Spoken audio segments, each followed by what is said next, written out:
감난산에 서셨다라는 내용이 담겨져 있습니다. 오늘 이 내용이 무엇인지를 깊이 깨닫고 돌아가는 귀한 시간이 되었으면 좋겠습니다. 여러분, 아이가 태어나면요, 아이가 태어나기 전에 부모님들은 그리고 시댁과 친정은 아이가 태어날 기쁨에 너무나 행복해합니다. 그러나 아이를 태어나게 한 산모는 가장 고통스러운 아픔을 겪어야 한 날이 이 출산하는 날입니다. 아마 여성분들 만나면 남자분들은 군대 이야기하면 끝도 없이 이야기가 나오지만 여성분들은 아이를 임신하고 출산할 때의 과정을 이야기하라고 하면 아마 1시간 내내 할 이야기가 넘칠 겁니다. 오늘은 부활절입니다. 사망 권세를 깨뜨리시고 다시 살아나신 그 주님이 우리를 죄에서 구원하기 위하여 그냥 내가 너 건져줄게, 내가 너 사랑할게, 내가 너를 자녀 삼아줄게 한 게 아니라 우리에게 생명을 주기 위하여 얼마나 많은 피를 흘리셔야 했고 얼마나 많은 고통을 치러야 했는지 그 상상할 수 없는 큰 고통을 당하셔서 세상을 구원한 그 십자가의 사랑을 깨닫기를 바랍니다. 그래서 예수님께서는 누구든지 목마르거든 내게로 와서 마시라라고 초청하고 계십니다. 근데 이 예수님을 안 믿어요. 오늘 이 말씀을 통해서 스가랴에게 주시는 이 말씀을 통해서 저와 여러분에게 주시는 은혜를 누리길 주의 이름으로 축복합니다. 먼저 스가랴서 14장 1절 말씀 우리 한번 다 같이 보겠습니다. 한번 다 같이 한번 읽어볼까요? 시작. 내 재물이 약탈되어 내 가운데서 나누이리라. 여기서 여호와의 날, 그날이 어떤 날이냐? 예수님이 십자가에서 죽으시는 그날을 말합니다. 그날에 예수님의 온몸이 약탈되고 온몸이 고통을 당하는 날입니다. 예수님이 가지고 있는 옷도 다 네 깃으로 나누어지는 날이 그날입니다. 이것이 그대로 실현되죠. 요한복음 19장 23절에 이렇게 말씀합니다. 다 같이 한번 보겠습니다. 시작. 읽어주세요. 네 깃에 나눠 각각 한 깃씩 얻고 속옷도 취하니 이 속옷은 호지 아니하고 위에서부터 통으로 짠 것이라. 예수님을 십자가에 못 박았을 때 많은 군인들이 예수님의 옷을 네 깃으로 나눴다라는 것이 그대로 스가랴 선지자가 500년 전에 예언을 했는데 그대로 이루어져요. 그 예언이 성취가 됩니다. 속옷도 취해요. 얼마나 약탈당했는지, 예수님의 몸이 약탈을 당했는지 많은 사람이 보는 앞에서 수치와 모욕과 멸시를 당합니다. 2절을 볼까요? 스가랴 14장 2절 시작. 내가 이방 나라들을 모아 예루살렘과 싸우게 하리니 성읍이 함락되며 가옥이 약탈되며 부녀가 욕을 당하며 성읍 백성이 절반이나 사로잡혀 가려니와 남은 백성은 성읍에서 끊어지지 아니하리라. 예수님이 우리를 구원하기 위하여 어떤 일을 당하셨는지를 말해주고 있어요. 성읍이 함락되고 가옥이 약탈되고 부녀가 욕을 당하며 이거 다 비유예요. 비유. 누구를 이야기하고 있냐? 예수님을 이야기하고 있어요. 그것도 500년 전에 스가랴가 앞으로 오실 메시아는 이런 일을 당할 것이다. 예루살렘에 오시는 그분을 이방 나라들이 싸운다라고 말해요. 이방 나라들이 싸우는데 어떻게 싸우느냐? 예수님이 가옥을 온 육체를 완전히 무너뜨립니다. 심지어 몸을 부녀가 욕을 당하듯이 당한다라고 말해요. 여러분, 예수님이 얼마나 수치를 당하신 줄 아십니까? 예수님의 옷을 다 빨개 벗겼다가 다시 입혔다가 홍포로 입혔다가 다시 입혔다가 그것도 수많은 군중들 앞에서 그런 일을 당해요. 여러분, 여자가 이런 수치를 당한다고 한번 생각해 보세요. 근데 예수님이 우리를 구원하기 위하여 십자가에서 마태복음 27장 31절 36절에 보면 희롱을 다 당해요. 조롱을 당하고 침뱉음을 당하고 주먹질을 당하고 매질을 당하고, 그리고 그 입었던 홍포를 벗기고 도로 그의 옷을 입히며, 홍포라는 것은 위에서 아래까지 이렇게 짜져 있는 옷인데 그걸 벗기면 어떻게 될까요? 제가 여러분의 옷을 싹 벗겨본다고 생각해 보세요. 그 상처 어떻게 남겠어요? 이것을 스가랴 선지자는 500년 전에 예언을 한 거예요. 성읍 백성이 절반이나 사로잡혀 가려니와 남은 백성은 성읍에서 끊어지지 아니하리라. 남은 백성이 누구냐면 태초부터 하나님이 구원받은 백성들은 하나님이 구원받게 하겠다는 사실입니다. 성경에서는 이렇게 예수님에 대해서 자세히 이야기하는데 사람들은 예수님에 대해서는 관심이 없어요. 예수님이 얼마나 희롱을 당하셨는지, 예수님이 우리를 죄에서 구원하려고 하시는 그 십자가에서 지시는 그날에 이런 일을 당하신 겁니다. 3절을 한번 볼까요? 3절에 보면 그때 여호와께서 나가사 이방 나라를 치시되 이왕의 전쟁 날에 싸운 것 같이 하시리라 그랬습니다. 3절에는 이방 나라와 싸웠다는 거 뭘 말하냐면 이방 나라들이 예수님을 막 공격을 해요. 몸을 학대하고 죽이는 것 같아요. 여기서 이방 나라와 싸웠다는 것은 그때 당시 죄와 사망과 마귀와 싸웠다는 사실입니다. 이 땅에 있는 인간들은 죄의 종이 되고 마귀의 종노릇하며 살아가는 사람들이에요. 그런데 그분이 대신 그 이방 나라와 싸웠습니다. 예수님을 거부하고 믿지 않는 사단의 세력과 싸웠다라는 것을 오늘 스가랴 선지자는 말해주고 있다는 사실입니다. 그래서 예수님이 그들과 싸우기 위하여 매질을 당하였고 십자가에 못 박힘을 당하셨습니다. 그런데 그 싸움을 억지로 싸운 게 아니라 예수님이 당당하게 싸우셨습니다. 그날에 어떤 일이 일어나냐? 4절과 5절에 한번 보겠습니다. 시작. 그날에 그의 발이 예루살렘 앞 곧 동쪽 감람산에 서실 것이요 감람산은 그 한가운데가 동서로 갈라져 매우 큰 골짜기가 되어서 산 절반은 북으로 절반은 남으로 옮기고 그 산 골짜기는 아셀까지 이를지라.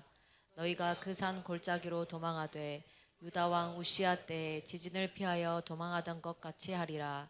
나의 하나님 여호와께서 임하실 것이요 모든 거룩한 자들이 주와 함께 하리라. 예수님께서 죄와 사망과 이 마귀와 싸우기 위하여 자신을 대적하는 원수 사탄과 싸우셨는데 그 싸우시기 위하여 어디에 서셨냐면 감람산에 서셨다는 사실이에요. 감람산에.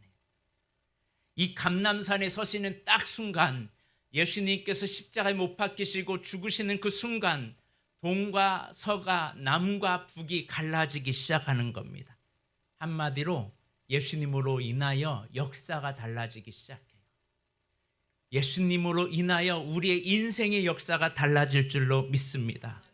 감난산 하셔서 예수님이 아버지여 나의 원대로 마옵시고 아버지의 뜻대로 하옵소서라고 기도하시면서 예수님은 이 잔을 내게서 옮겨달라고 간절히 기도하는 이유가 예수님을 통해서만 땅이 갈라지고 역사가 바뀌기 때문에 그래요.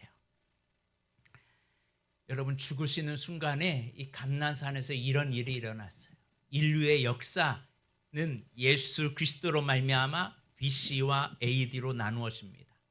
Before Christ, 예수님이 오시기 전 아노 도미니, 예수님이 오신 이후로 AD로 이렇게 싹 나눠지는 그게 역사예요. 히스토리예요.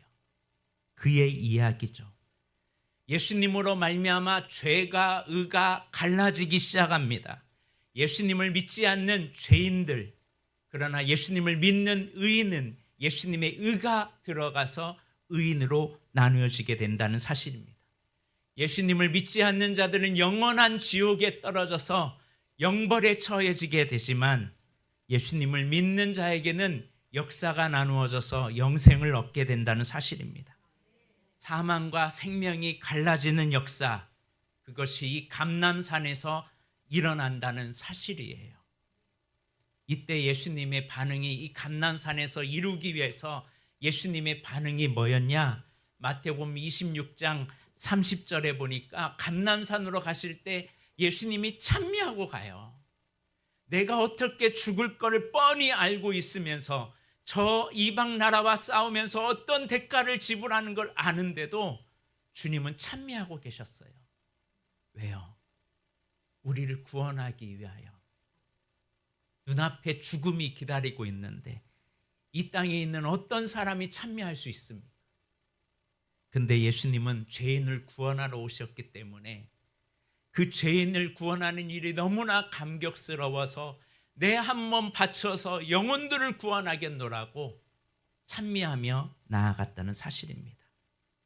십자가에서 수치를 당하고 모욕을 당하고 온갖 멸시를 당하시면서까지 우리를 죄에서 구원하시려고 우리를 살려주신 분이 예수님이십니다. 근데 감람산에 올라셨을 때 종교 지도자들 그리고 많은 거짓 서기관들과 바리새인들은 예수님을 어떻게 했습니까? 잡으려고 하고 죽이려고만 했어요. 하나님의 신성을 가지고 있는 하나님이신 그분을 알아보지 못하고 스가랴에서 그렇게 이 땅에 오실 메시아가 이런 모습으로 오신다고 하는데도 종교 지도자들에게는 예수가 없었어요. 요즘 이 시대가요, 예수가 없는 시대를 살고 있습니다. 교회를 다녀도요, 예수님은 안 믿어요. 그냥 설교 듣고 찬양하고 종교 행위만 하지 나를 위해서 십자가를 지신 예수님을 온전하게 안 믿습니다. 많은 사람들이 예수님을 모르니까 예수님께는 관심도 없어요. 무슨 일을 행했는지 예수님 바라보지도 않아요. 그냥 교회만 다니지. 우리가 누구를 몰랐냐면 예수님 모르고 다녔어요. 이 땅에 남은 생에 살아가는 동안 여러분 예수님을 더 깊이 알고 예수님 바라보고 예수님 사랑하는 저와 여러분이 되길 주의 이름으로 축복합니다.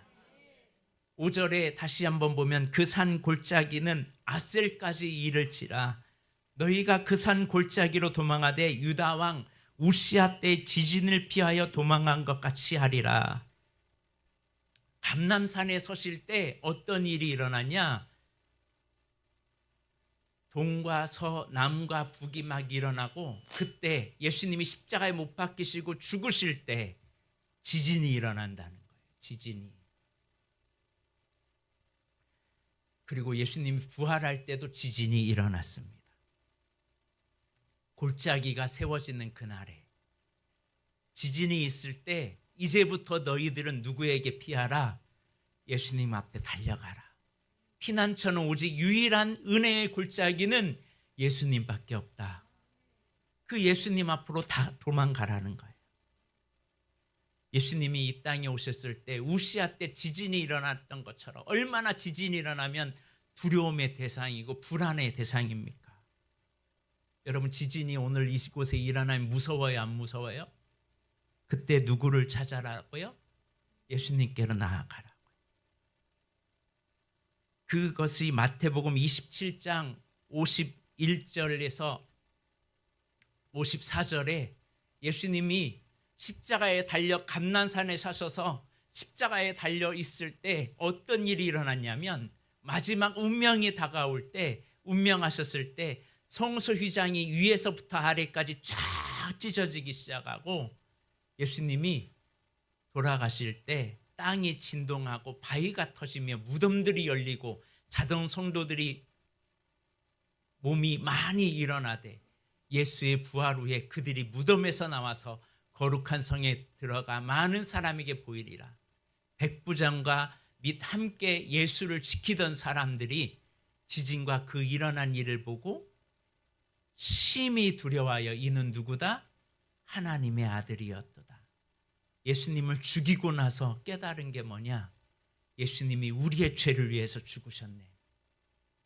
예수님이 우리를 위해서 하나님의 아들을 내가 죽였네. 그리고 두려움에 떠는 거예요. 근데 이 예수님을 안 믿어요. 어디 가요? 지옥에 떨어질 수밖에 없는 거죠. 예수님이 죽으실 때 휘장이 쫙 갈라지면서 지진이 일어났어요. 또 예수님이 부활하실 때도 일어났습니다. 큰 지진이 나서 마태복음 28장 2절의 말씀에 보니까 큰 지진이 나서 주의 천사가 하늘로부터 내려와 돌을 굴려내고 그 위에 앉았는데 예수님 부활 때도 뭐가 일어났다고요? 지진이 일어났어요. 스가랴가 예언한 그대로 이루어져요. 그러면 이제는 누구에게 피하라? 예수님께 피하라. 그분이 저주의 잔, 우리의 질병의 모든 문제, 그분의 구원을 베푸는 그날에 이제는 우리가 도망가야 할 분이 누구냐? 예수님밖에 없다는 거예요. 오늘 예배를 드리는 여러분 한 분 한 분 예배를 드리면서 이제는 날마다 예수님께로 가는 저와 여러분이 되길 주의 이름으로 축복합니다. 그래서 5절 오늘 스가랴 14장 5절의 마지막 부분에 뭐라고 되어 있냐면 나의 하나님 여호와께서 임하실 것이요 모든 거룩한 자들이 주와 함께 하려 함이라. 예수님께 피하면 하나님이 우리와 함께 하겠다는 거예요. 아버지의 뜻대로 나의 원대로 마옵시고 아버지의 뜻대로 행하길 원하시면서 십자가를 지시며 감람산을 서셨던 그 주님이 이제 죽으시고 이제는 무엇과 함께 어떻게 하시겠냐? 내가 너희와 함께 하겠다. 모든 거룩한 자들과 함께 하겠다라고 주님은 말씀합니다. 그래서 하나님은 요한복음 14장 6절에 이렇게 말씀합니다. 다 같이 한번 읽어볼까요? 시작. 그래서 이르시되 내가 곧 길이요 진리요 생명이니 나로 말미암지 않고는 아버지께로 올 자가 없느니라. 분명히 성경에서 말씀하고 있잖아요. 아버지께로 올 자는 누구를 통해서 와야 된다고요? 내 공로로? 내 노력으로? 내 선행으로? 내가 착하게 살아서 예수님께로 가야 돼요. 예수님을 믿지 않으면 예수님을 통하지 않고는 아버지께로 올 자 있다 없다? 네, 2000년 전에도 예수님을 안 찾았어요. 예수님께 안 갔어요. 근데 지금도 예수님께 안 가요. 교회에서는 별것 다 하는데 예수님은 안 찾아요. 참으로 안타까운 일이죠. 어렸을 때 이 찬양 많이 불렀어요. 찬송가 565장 예수께로 가면 나는 기뻐요. 걱정 근심 없고 정말 즐거워. 예수께로 가면 나는 기뻐요. 걱정 근심 없고 정말 기뻐요. 주일학교 때 그렇게 많이 불렀는데 누구에게는 안 가요? 예수님께는 안 가요. 예수님이 우리를 구원하려고 감람산에 서셔서 자기 몸이 부녀가 학대를 당하듯이 자기 몸을 다 함락당하고 부녀자가 겁탈당하는 것처럼 옷을 벗기움을 당하고 부끄러운 수치를 당하셨습니다. 이것을 다 하시면서도 예수님은 감람산에 서셨어요. 왜? 저와 여러분을 구원하려고. 그런데 그 구원하려고 오신 예수님에게는 관심이 없어요. 사람은 예수님께 마음을 두지 아니하고 어디에 마음을 두냐면 세상에 마음을 둬요. 많은 사람들이 예수님이 나의 주인이에요 라고 고백을 하지만 실제로 나의 주인이 누구냐면 돈일 경우가 참 많아요. 돈이 있으면 든든하고 돈이 없으면 불안해요. 돈만 있으면 내 인생 행복할 것 같아요. 그런데 내 안에 예수님이 없는데 불안해하는가요? 내 안에 예수님이 없는데 두려워하고 계세요? 예수님과 돈 둘 중에 주님이 선택하라고 할 때 여러분 어떤 걸 선택하라고 했어요? 예수님 선택하라고 했어요. 주인이 누구냐가 정말 중요해요. 두 주인을 섬길 수 없다고 하셨습니다. 이걸 깨닫고 우리는 주님 앞에 엎드려져야 합니다. 돈을 주인으로 삼으면서 나는 죄가 없다고 말하는 나 자신을 철저하게 회개해야 될 줄로 믿습니다. 미련하면 옛날에는 약이 없다고 그랬어요. 이 땅에 많은 사람들이 마음에 예수님은 없어요. 그냥 예수님은 나의 이용 도구지. 그리고 천국 갈 거라 생각하시면 착각입니다.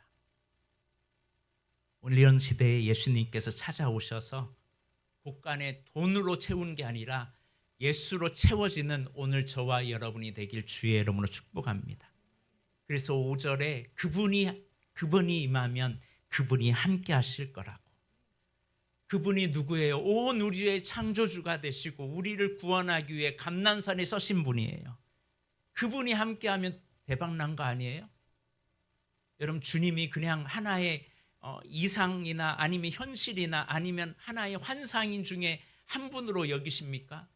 그분은 지금도 살아계셔서 역사하신 우리의 창조주가 되시고 우리의 구원자가 되신 하나님이심을 잊지 마시길 바랍니다. 6절에 뭐라고 돼 있냐? 6절 7절에 예수님이 감난산에 서셔서 십자가를 지실 때 그날에 어떤 일이 일어나는지, 그날에는 빛이 없겠고 광명한 것들이 떠날 것이다. 예수님이 십자가에 못 박히신 때가 언제냐? 오전부터 시작해서 가장 할 때가 12시잖아요. 그리고 오후 3시잖아요. 그때는 가장 햇빛이 강렬할 때란 말이에요. 그런데 예수님이 돌아가실 때 제6시부터 온 땅에 어둠이 임하더니 제9시까지 계속되더라. 우리 시간부터 6시간을 앞당기면 되니까 12시부터 3시까지 어둠이 가득했다라는 거예요. 예수님이 오실 때 우리의 모든 흑암과 저주와 어둠을 주님이 다 감당하시고 그분이 모든 것들을 다 이루어 가셨습니다. 그분은 우리의 빛으로 오셔서 나의 어둠을 그분이 몸소 다 감당하셨습니다. 그래서 요한복음 19장 30절에 예수님께서 마지막 운명하실 때 뭐라고 말씀하셨어요? 다 이루었노라. 그리고 빛이 선포됐어요. 여러분, 우리는 어둠 속에 있는 자예요. 예수님이 없으면요, 지금 잘 사는 것 같은데 어둠 속에 있어요. 신기루에 빠져가지고 야, 이게 진짜야 라고 그렇게 살아가요. 저희 어렸을 때 양이라고 하고 종이 딱지라고 하는 그거를 엄청 모았어요. 막 돈을 들여가지고 그걸 사고 막 딱지치기 해가지고 열심히 모았어요. 근데 나중에 보니까, 지금 커서 보니까 헛짓하고 있었더라고요. 그렇게 모았는데 마지막 그날에 서는 그날에 내가 무엇인가 남을 때 내가 그 짓하고 세상 떠날 수 있어요. 하나님 아버지가 자기 아들이 죽는 걸 참아보지 못하여서 흑암으로 가둬버렸습니다. 여러분, 자기 자식이 아프면요, 부모는 더 눈물을 흘려요. 우리 주님도 마찬가지. 우리의 온 인류의 죄를 담당하셔서 십자가를 지실 때 주님은 참아볼 수가 없어서 어둠으로 가려버렸습니다. 저와 여러분을 살리려고, 우리의 죄 문제 해결해 주시려고. 그리고 마지막 다 이루었다 하면서 어둠 속에서 피를 완전히 다 쏟아내고 나서 그로부터 생명의 빛이 탄생되는 사실입니다. 많은 사람들은 예수님이 오실 때 호산나 다윗의 자손이여 외쳤던 그들이 나중에는 십자가에 못 박으라 외치며 예수님을 갈기갈기 찢어 예수님 고통을 줬는데, 그런데 예수님은 우리의 죄값을 다 담당하기 위해 이 십자가에서 모든 피를 다 흘려주셨습니다. 그런데 이 예수님을 안 믿어요? 그러면 예수님을 안 믿는 인간은 도무지 용서받지 못할 존재임을 잊지 마시길 바랍니다. 예수님이 없으면 이들은 지옥 갈 수밖에 없어요. 한마디로 인간적인 표현으로 갈기갈기 찢어 죽어야 할 존재가 예수님이 없는 사람이에요. 왜? 생명의 길을 열어주셨는데 하나님의 아들까지 내어주시면서 내게로 나오라고 했는데 그 예수님을 안 믿는 거예요. 그런데 이렇게 우리가 죄인이면서도 예수님을 모르고 살아가요. 그러니까 이렇게 모르고 살다가 어디 갈 뻔했어요? 지옥 갈 뻔했어요. 오늘 저와 여러분이 오늘 말씀을 통해서 생명의 빛 앞에 다시 나오길, 용서받을 수 없는 죄인임을 깨닫고 주님의 사랑 앞에 다시 엎드리는 오늘 저와 여러분이 되길 주의 이름으로 축복합니다. 돈을 주는 게 은혜가 아니라, 성공하기 위해서 예수님이 오신 게 아니라 우리를 죄에서 구원하려고 예수님이 오셨어요. 이 예수님을 믿는 자, 예수님이 감난산에 쓰셔서 다 이루었다 하시고 그 다음에 무엇이 일어나는지 8절을 보세요. 시작. 그날에 생수가 예루살렘에서 솟아나서 절반은 동해로 절반은 서해로 흐를 것이라. 여름에도 겨울에도 그러하리라. 예수님이 죽으시는 그날, 다 이루었다 하는 그날부터 생수의 강이 터져 나오기 시작하는 거예요. 동해로 서해로 여름에도 겨울에도 그치지 않는 생명수의 강이 그 예수로부터 흘러넘친다는 사실을 잊지 마시길 바랍니다. 이것을 요한복음 7장에 예수님이 이 말씀을 가지고 인용한 거예요. 요한복음 7장 37절 38절에 명절 끝날 곧 그날에 예수께서 서서 외쳐 이르시되 누구든지 목마르거든 내게로 와서 마시라. 나를 믿는 자는 성경에 이른 것 같이 그 배에서 생수의 강이 흘러나오리라.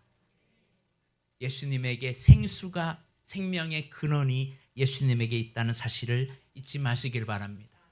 예수님을 믿는 자에게는 영원한 생명이 있고 마시지 않는 자는 영원히 심판을 받는다고 주님은 말씀하고 계십니다. 그런데 많은 사람들이 이렇게 말씀하는데도 예수님께 안 달려가요. 예수님께 피하지 않아요. 그렇게 많은 사람들이 버림받았고 오랫동안 구약의 율법의 종교 생활을 하고 있으면서도 불구하고 대다수가 예수님이 없이 지옥에 다 떨어진다는 사실입니다. 오늘 여러분이 이 예수를 한다면 여러분과 제가 가장 복받은 사람 중에 복이 있는 사람일 줄로 믿습니다. 다음 넘겨보시겠어요? 예수님의 그 생명의 피는 계속 흘러넘칩니다. 어디를 가든지 예수님을 믿는 자마다 이 생명의 강이 계속 흘러가고 여름에도 겨울에도 마르지 않는다는 사실. 그 다음 주님이 초청하고 계세요. 이제 이 영원한 생명수 대신 예수님께로 이제 달려가 피하길 주의 이름으로 축복합니다. 그 다음 많은 사람들이 이 영원히 마르지 않는 피난처가 예수님인데 썩어질 세상의 환상에 사로잡혀 있어요. 여러분, 오늘 밤 여러분이 영원히 떠나면 어디 갈 것 같아요? 여러분이 가지고 있는 것 그거 환상 아닌가요? 우리가 이 땅에 남아있는 동안 뭘 남기고 가겠어요? 예수님이 우리를 구원하기 위해 생명까지 다 주셨는데 그 주님과 상관없이 살다가 세상에 썩어질 것을 추구하다가 결국 말라 비틀어진 인생이 되지 말고 영생을 누리는 믿음의 자녀가 되길 주의 이름으로 축복합니다. 마지막, 이 은혜가 없었다면 우리는 죽어 마땅한 죄인입니다. 영원히 저주 아래 마귀의 종노릇하며 이방 나라와 싸울 수 있는 힘이 없어요. 우리는 예수님이 대신 싸워주셔서 이긴 거지. 우리가 어떻게 사단을 이기고 세상을 이기고 이 어둠을 이길 수 있습니까? 오직 예수님이 죄와 사단과 이 어둠에서 우리를 해방하신 분은 예수님밖에 없다는 사실을, 죽을 수밖에 없는 죄인을 구원하신 크신 사랑을 다시 한번 깨달아 그 주님 앞으로 나아가길 바랍니다. 마지막, 그래서 예수님이 말씀합니다. 뭐라고요? 목마르십니까? 그러면 누구에게 나오라고요? 예수님 찾으라고요. 근데 목마르는데 왜 다른 것에서 하려고 하나요? 왜 목마르는데 왜 다른 것에서 해결함을 얻으려고 하나요? 그거는 더 갈증을 일으킬 뿐입니다. 더 공허를 일으킬 뿐입니다. 예수 앞으로 돌아오길 주의 이름으로 축복합니다. 기도하겠습니다.